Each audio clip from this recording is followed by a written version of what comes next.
Basta ng prutas guys. Tayo. Peras. Sayang. Kasing lalaki ng ulo yan. Ayan.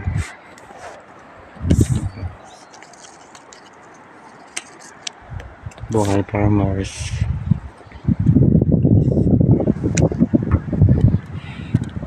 Ayan pa.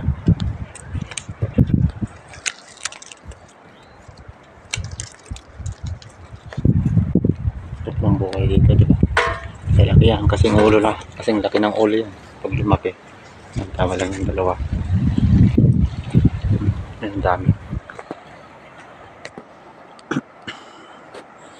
Ganda niya. Sarap mga kailan guys.